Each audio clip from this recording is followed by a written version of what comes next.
આજે આપણે ફિઝિક્સ માસ્ટરમાં જોવાનું છે સુરેખ પથ પર ગતિનો ટોપિક છે અંતર અને સ્થાનાંતર અને તેનો પહેલો એમસીક્યુ. તો જો રકમ આ રીતની છે કે એક કણ બિંદુ A થી B પર જાય છે, તેનું સ્થાનાંતર x અને અંતર y હોય તો x ના છેદમાં y બરાબર કેટલા? એટલે કે આપણે x અને y નો ગુણોત્તર છે એ કેટલો થશે તો જોઈએ. હવે આપણે આ જે એમસીક્યુ છે ને એક ઉદાહરણ દ્વારા સમજીએ. આનો જવાબ આવશે D, એટલે કે less than n equal to 1.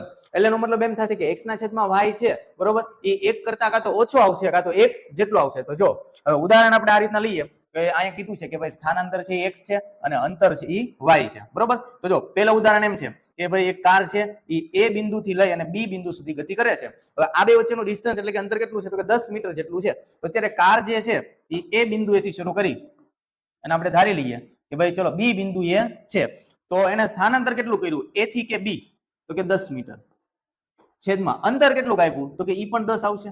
એટલે જો 10 ના છેદમાં 10 એટલે વિદ્યાર્થી મિત્રો જવાબ શું આવ્યો 1 બરોબર. ત્યારબાદ આપણે બીજો ઉદાહરણ લઈએ અને આ ઉદાહરણ છે તમારે ખાસ સમજવાનો છે. જેમ કે ધારો કે કાર છે એ A બિંદુ પાસેથી B બિંદુ પાસે જાય છે બરોબર.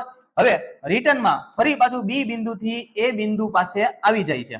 એટલે જો વિદ્યાર્થી મિત્રો આ કારે સ્થાનાંતર કેટલું કર્યું તો કે A બિંદુ પાસે હતી અને A બિંદુ પાસે જ તે આવીને ઊભી રહે છે એટલે સ્થાનાંતર કર્યું કહેવાય 0. સમજાઈ ગયું? હવે અંતર જો કેટલું આપ્યું A થી B 10, ત્યારબાદ B થી A એટલે પાછા 10 એટલે અંતર છે એ કેટલા થયા 20 બરોબર. એટલે જો 0 ના છેદમાં 20 એટલે જવાબ શું આવશે 0. એનો મતલબ શું થયો તો કે સ્થાનાંતર અને અંતરનો જ બેયનો ગુણોત્તર છે કાં તો 1 જેટલો હશે કાં તો 1 કરતા છે ઈ ઓછો હશે. એટલે આમ અહીંયા એમસીક્યુ થાય છે પૂરો. એટલે આપણો સાચો જવાબ આવશે less than n equal two.